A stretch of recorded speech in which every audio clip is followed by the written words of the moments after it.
ជំរាបសួរបងប្អូនទាំងអស់គ្នាថ្ងៃនេះយើងនឹងបន្តនៅអត្ថបទអានរបស់យើងទៀតដែលដកស្រង់ចេញពីសៀវភៅប្រតិទិនទស្សនៈ365ថ្ងៃដែលជាការរៀបរៀងនិងរៀបចំដោយលោកឡាំលឹមនៅថ្ងៃទី11ខែកុម្ភៈមានជំនឿឬគ្មានជំនឿគឺជាបញ្ហារបស់សាសនាប៉ុន្តែបើកាលណាមនុស្សម្នាក់កាន់តែជឿទៅលើអ្វីមួយខ្លាំងប៉ុណ្ណានោះនឹងនាំឲ្យការគិតក៏កាន់តែបិទចិត្តប៉ុណ្ណោះដែរមនុស្សដែលឆាប់ជឿគឺតែងតែ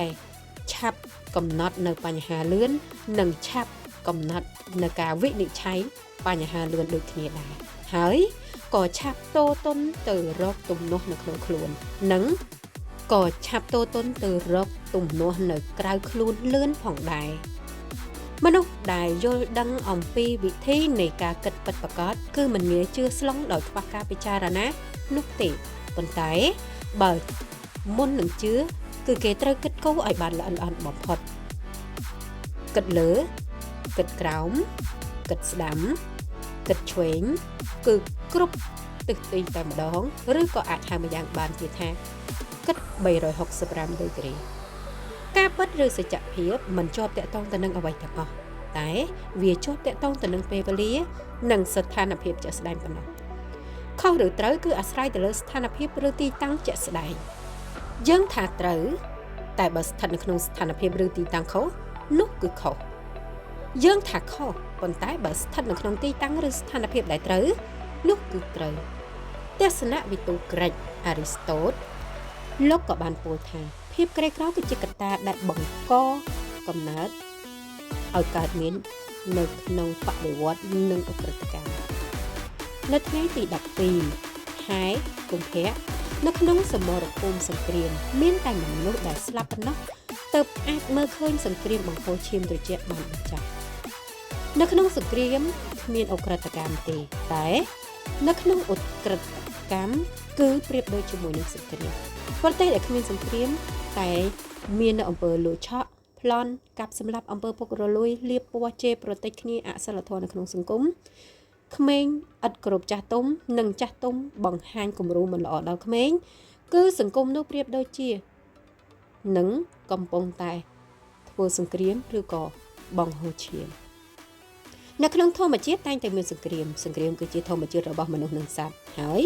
សន្តិភាពគឺត្រូវបានឲ្យមនុស្សគឺជាអ្នករៀបចំសង្គ្រាមកើតឡើងក៏ព្រោះតែនយោបាយមិនល្អនយោបាយគឺជាសង្គ្រាមដែលគ្មានការបង្ហូរឈាមតែសង្គ្រាមគឺជានយោបាយដែលមានការបង្ហូរឈាមនៅថ្ងៃទី13ខែកុម្ភៈនៅក្នុងជីវិតរស់នៅ 100% តែងតែមាន 10% គឺជាបញ្ហាដែលកើតឡើងចំពោះយើងហើយ 90% ទៀតគឺជាដំណោះស្រាយដែលយើងត្រូវឆ្លើយតបចំពោះបញ្ហាទៅវិញចូលយើងធ្វើជាចំណែកនៃដំណោះស្រាយប៉ុន្តែសូមកុំធ្វើជាចំណែកនៃបញ្ហាយើងគួរតែខិតខំប្រឹងរៀនធ្វើជាអ្នកខ្លាំងតែកុំធ្វើជាអ្នកខ្សោយនៅក្នុងច្បាប់ធម្មជាតិអ្នកខ្លាំងតែឈ្នះអ្នកខ្សោយខ្លាំងគឺរស់ខ្សោយគឺស្លាប់ខ្លាំងគឺឈ្នះខ្សោយគឺចាញ់ហើយខ្លាំងគឺជាស្ដេចខ្សោយគឺជាចៅចូលធ្វើជាអ្នកជួយសង្គ្រោះតែកុំធ្វើជាជនរងគ្រោះដើម្បីឈ្នះយើងត្រូវតែធ្វើខ្លួនជាអ្នកធំជាងបញ្ហាជានិច្ចបើបញ្ហាជាលេខ10យើងត្រូវតែជាលេខ20តែបើបញ្ហាជាដុំដីយើងក៏ត្រូវតែជាដុំថ្មដែរបើបញ្ហាជាដេកគោលយើងត្រូវតែជាញញួរបើបញ្ហាជាស្ដេចយើងគឺជាអតិទេពនៅក្នុងជីវិតមិនសំខាន់ថាបញ្ហាកើតអាក្រក់បែបណានោះទេតែសំខាន់ថាតើយើងមានចិត្តស្ងប់ឆ្លើយតបចំពោះបញ្ហាបែបណាគ្រប់យ៉ាងវានឹងមិនកើតឡើងនោះទេគ្រប់យ៉ាងគឺជាធម្មជាតិជានិច្ចហើយគ្រប់យ៉ាងគឺល្អជានិច្ចផ្លាស់ជំនឿបដូរពីការគិតប្រព្រឹត្តទៅត្រឹមត្រូវនោះលទ្ធផលនឹងល្អនៅថ្ងៃទី14ខែកុម្ភៈជោគជ័យគឺជាការស្រឡាញ់ចូលចិត្តចំពោះខ្លួនឯងសេចក្តីស្រឡាញ់ចូលចិត្តចំពោះខ្លួនឯងគឺមានន័យថាយើងស្រឡាញ់នៅអ្វីដែលយើងធ្វើនិងធ្វើអ្វីដែលយើងស្រឡាញ់បើយើងស្រឡាញ់ការងារនោះការងារនឹងលែងខ្លាយទៅជាការងារវាខ្លាយទៅជាសេចក្តីសុខបើយើងស្រឡាញ់ការសិក្សានោះការសិក្សានឹងលែងខ្លាយទៅជាការសិក្សាតែគឺវាខ្លាយទៅជាសេចក្តីសុខរបស់យើងគ្រប់យ៉ាងនៅក្នុងជីវិតគឺជារឿងរីករាយតែបើយើងប្រែក្លាយភាពរីករាយនឹងទៅជារឿងអាប់អួរគឺមានតែខ្លួនយើងទេដែលប្រែក្លាយវាបានជីវិតគឺជាភាពងាយស្រួលសម្រាប់អ្នកដែលយល់ តែវាពិបាកខ្លាំងបំផុតសម្រាប់អ្នកដែលពុំស្គាល់នៅខ្លួនឯងការមិនស្គាល់នៅខ្លួនឯងគឺតែងតែនាំទុកក្រៃលែងសម្រាប់ខ្លួនឯងសូមកុំប្រើជីវិតឲ្យរស់នៅក្រោមឆន្ទៈនរណាម្នាក់ឲ្យសោះប៉ុន្តែយើងត្រូវរស់នៅក្នុងឆន្ទៈរបស់ខ្លួនឯងសេចក្តីសុខនៃជីវិតគឺត្រូវរស់នៅក្នុងជីវិតដែលខ្លួនស្រឡាញ់និងស្រឡាញ់ពេញចិត្តជីវិតដែលខ្លួនរស់នៅសេចក្តីសុខមាននៅគ្រប់ទីកន្លែងទាំងអស់នៃភពផែនដីនេះហើយ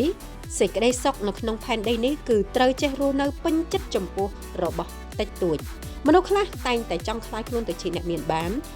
តែកម្រមានអ្នកណាចេះពេញចិត្តពិតប្រាកដនៅអ្វីដែលខ្លួនកំពុងមានណាថ្ងៃទី15ខែកុម្ភៈមនុស្សម្នាក់ដែលចាយវាយលុយកាក់ច្រើនជាងចំណូលដែលខ្លួនរកបានគឺហៅថាមនុស្សឆ្កួតចំពោះរឿងលុយកាក់សូមយើងកុំរស់នៅដោយចាយវាយខ្ជះខ្ជាយប្រៀបដូចជាត្រូវស្លាប់ទៅវិញនៅថ្ងៃស្អែកអីហើយក៏សូមកុំរស់នៅដោយចាយវាយត្បិតត្បៀតប្រៀបដូចជាយើងត្រូវរស់នៅមានជីវិតអមតៈនោះអីមនុស្សដែលយល់ថាថ្ងៃស្អែកត្រូវស្លាប់គង់នឹងប្រឹងចំណាយដោយឥតគិតមុខគិតក្រោយឯមនុស្សដែលយល់ថាខ្លួនឯងគ្មានថ្ងៃស្លាប់នោះគង់នឹងប្រឹងសន្សំសំចៃកັບកេងមិនហ៊ានចាយវាយតទៅសោះថ្ងៃទី16ខែកុម្ភៈ Thomas Edison ពោលថាខ្ញុំមិនបានបរាជ័យទេតែខ្ញុំគ្រាន់តែបានរកឃើញវិធីដែលមិនជោគជ័យប៉ុណ្ណោះបើយើងមិនស្គាល់លុយពិតក៏យើងត្រូវស្គាល់លុយខ្លាំងៗដែរបើយើងពុំស្គាល់ជោគជ័យក៏យើងត្រូវស្គាល់បរាជ័យដែរការមិនសុខចិត្តទទួលយកនៅបរាជ័យរបស់ខ្លួនគឺជាការត្រៀមខ្លួនដើម្បីប្រឹងប្រែងម្ដងហើយម្ដងទៀតដើម្បីយកជោគជ័យចូលធ្វើជាអ្នកលេងដែលត្រូវតែឈ្នះជាដាច់ខាតហើយធ្វើជាអ្នកលេងដែលមិនសុខចិត្តចុះចាញ់កុំខ្លាចបរាជ័យពីព្រោះបរាជ័យគឺជាផ្នែកមួយនៃជីវិតរបស់មនុស្សដែលមិនធ្លាប់ទទួលបាននូវការបរាជ័យនោះក៏មិនធ្លាប់បានរៀនពីបរាជ័យដែរមនុស្សដែលមិនបានរៀនពីបរាជ័យក៏មិនអាចរលាស់ខ្លួនចេញមករកភាពឈ្នះបានឡើយបើបរាជ័យដាច់ខាតត្រូវតែព្យាយាមបន្តទៅទៀតគឺព្យាយាមរហូតដល់ឈ្នះធ្លាប់បានព្យាយាមក៏ធ្លាប់បានទទួលនៅបរាជ័យតែទោះបីជាបរាជ័យខ្លាំងយ៉ាងណាក៏ដោយក៏នៅតែព្យាយាមម្ដងហើយម្ដងទៀតក៏បានបរាជ័យម្ដងទៀតប៉ុន្តែបរាជ័យឲ្យល្អជាងមុនបរាជ័យឲ្យល្អជាងមុនគឺយើងត្រូវរៀនបទពិសោធន៍បរាជ័យឲ្យបានច្រើនហើយបន្ទាប់មកគឺត្រូវរលាស់ខ្លួនទៅរកឧត្តមភាពនៅថ្ងៃទី17ខែកុម្ភៈទស្សនវិទូអារីស្តូតយល់ថាមនុស្សគឺជាអ្នកបង្កើតសង្គមហើយសង្គមក៏បង្កើតមនុស្សវិញជីវិតដែលឥតន័យគឺជាជីវិតដែលដេកស៊ីនិងស៊ីដេកកុំប្រើជីវិតដើម្បីរស់ស៊ីតែត្រូវស៊ីដើម្បីរស់ជីវិតដែលចាញ់បោកសង្គមគឺជាជីវិតមួយដែលមនុស្សខ្លះខំប្រឹងរស់សម្របខ្លួនទៅតាមសង្គមនេះគេហៅថាការមិនស្គាល់ខ្លួនឯងទោះបីសង្គមដើរខុសមាគេត្រឹមត្រូវក៏ដោយនៅក្នុងសម័យមហានគរសង្គមខ្មែររុងរឿងសម័យក្រោយមកស្ដេចដណ្ដើមរាជរហូតដល់ដំណាក់កាលចុងក្រោយកូនរាជដណ្ដើមអំណាចគ្នាធ្វើសង្គ្រាមបង្ហូរឈាមគ្នាពីរបបសង្គមរាស្ត្រនិយមមករបបសាធារណរដ្ឋពីសាធារណរដ្ឋមកកម្ពុជាប្រជាធិបតេយ្យពីកម្ពុជាប្រជាធិបតេយ្យមករបបប្រជាមានិតកម្ពុជាណាមូលហេតុដែលសង្គមបដូររបបនិងបដូរការដឹកនាំជាញឹកញាប់គឺដោយសារតែប្រជាជនមិនទាន់បដូរការគិតនិងខ្វះមូលដ្ឋានគិតត្រេះរិះពិចារណាតាមបែបទស្សនវិជ្ជា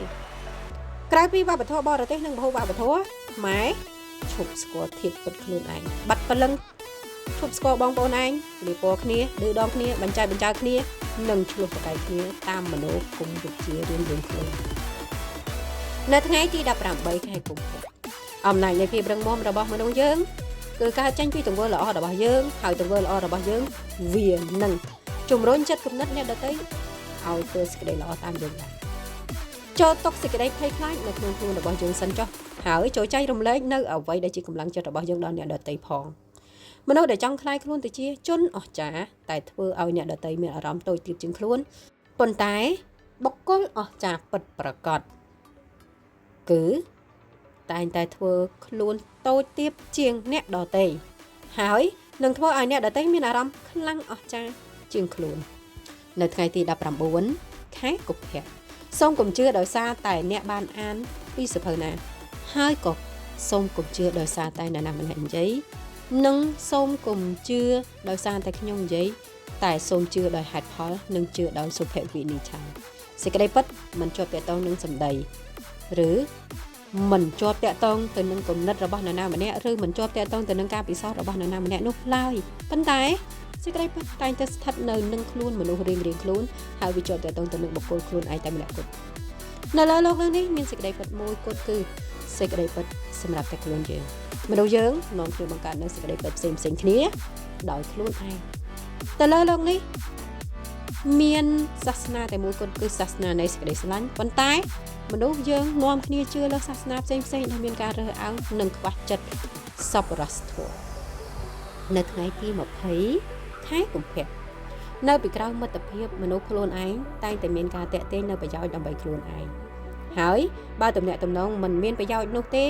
នោះភាពជាមិត្តមិនកើតឡើងឡើយ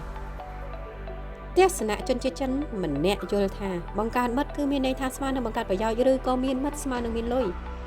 មិត្តប្រែថាប្រយោជន៍ហើយប្រយោជន៍ប្រែថាមិត្តពីព្រោះយើងគឺជាមិត្តគឺជាយើងគ្រប់យ៉ាងនៅក្នុងโลกនេះគឺជាវត្ថុតែមួយឬរបស់តែមួយពីព្រោះវាមានសម្ព័ន្ធភាពជាប់ជិតស្និទ្ធនឹងគ្នាព្រះពុទ្ធសូក្រាតខុងជឺព្រះយេស៊ូវគ្រីស្ទនិងអ្នកប្រាជ្ញជាច្រើនទៀតបានបង្រៀនយើងថាមិនឲ្យយើងធ្វើទង្វើណាដែលយើងមិនចង់ឲ្យអ្នកដទៃធ្វើដាក់ខ្លួនសច្ចភាពនៃទំនាក់ទំនងគឺដើម្បីប្រយោជន៍បើមិនដើម្បីប្រយោជន៍ណាមួយក៏ដើម្បីប្រយោជន៍ណាមួយផ្សេងទៀតតែអ្វីដែលសំខាន់គឺគ្រប់គ្នាព្រមព្រៀងគ្នាពេញចិត្តទទួលយកជនជាតិចិនតែយល់ថាមិនថានឆ្មាខ្មៅឬក៏ឆ្មាសតែសំខាន់ឲ្យតែចេះចាប់កដុលបានឬវាមានន័យថាមិត្តល្អឬក៏មិត្តអាក្រក់គឺគ្មានឡើយតែសំខាន់គឺតើមិត្តទាំងឡាយដែលយើងរាប់អាននោះវាអាចផ្ដល់ប្រយោជន៍ដល់យើងដែរឬទេមនុស្សខ្លះយកធ្វើមិត្តក៏ពុំកើតហើយយកធ្វើជាសត្រូវក៏ពុំបានដែរប៉ុន្តែការដោះដូរប្រយោជន៍គ្នាតែម្យ៉ាងទៀតអរគុណបងប្អូនទាំងអស់គ្នាសម្រាប់ការចុចស្ដាប់នៅវីដេអូមួយនេះហើយយើងនឹងជួបគ្នានៅថ្ងៃខែបន្ទាប់